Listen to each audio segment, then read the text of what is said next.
Hey guys, this is P.M.R.Bonez88. October is almost over, and today for my next horror slasher movie review of the continuation of the Halloween franchises is Halloween Resurrection.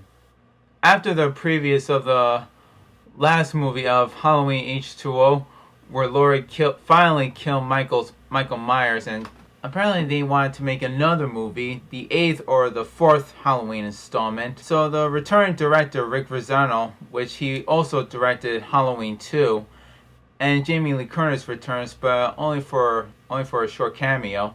But for this Halloween Resurrection, at first when I first heard about this, when I saw the trailer, I was like, wait a sec, they're making another Halloween?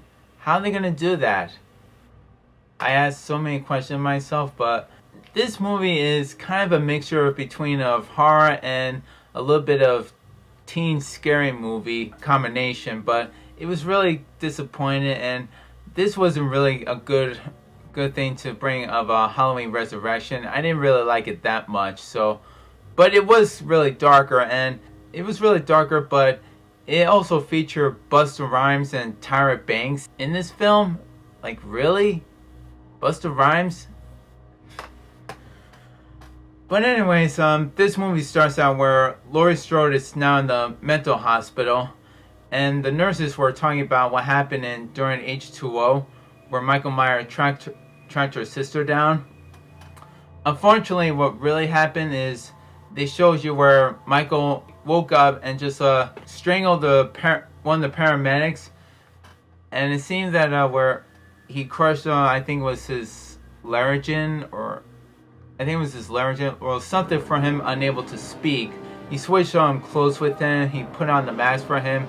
So be sure that Laurie doesn't really know who that is. So Michael pursues on going after Laurie. And up to that beginning where Laurie just gets away from Michael and chases her up the rooftop.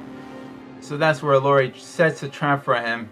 And by the time when she gets ready to kill him, Michael makes this weird gesture of what the last one did. So without even thinking, she just has to go and take off the mask to be sure that's really her brother. How does she even know what he really looks like behind the mask? Oh yeah, wait. In the first one, she probably did see his face, but only just for a quick second. But clearly, he was all burned, so she doesn't even know what he looks like. But even so, Michael just fooled her and just all of a sudden kills her. And finally, so after Michael finally kills off Laurie, he goes back home, and then there's another second story. So this movie has two different stories, just trying to combining it into one. But with this movie is really kind of doesn't really understand you that well, including now this the second story, where it starts out with a group of college students that participates or joins in with this reality TV. And the host that does the reality TV show of talking about the serial killer of Michael Myers, which is Busta Rhymes. And they also use one of these web cameras, so what the audience see, what they see. So as they go into the house, they search for information, in which they all don't know that's really Michael Myers that's in the house. That's his home they're invading. But the really funniest scene ever is where Busta Rhymes goes out and dresses up as Michael Myers, and then the real Michael Myers just follows him until Busta Rhymes turns around and talks his own gig and all that, in which he doesn't really know that's Michael Myers. So this is actually starting to become a comedy a bit, because I started laughing so much I couldn't even stop. And especially where the other scene where Busta Rhymes just karate his ass. He just karate Michael Myers' ass and kicks him right out of the window. That's really hysterically funny. They have also all these different endings of how to kill Michael Myers, or how to surprise people that Michael Myers is still alive. But the only ending that really shocked me and jumped me is where Michael Myers got burned again, and where the nurse was trying to take the mask off of him. Michael Myers just has his eyes open and woke up screaming. That was the first time hearing Michael Myers screaming, and that really almost jumped me and kind of scared the shit out of me just a bit.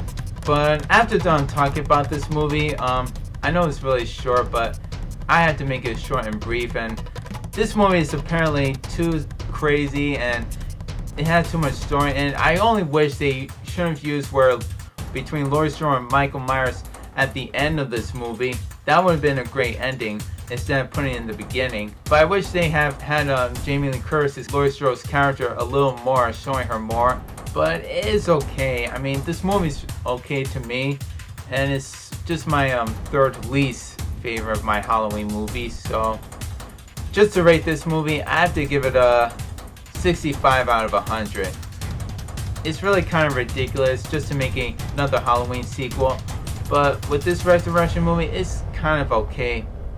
But I do have this movie on Blu-ray and DVD. So by next week, when I do another Halloween horror slasher movie review, October is almost over, but I'll be talking about is Rob Zombie's Halloween.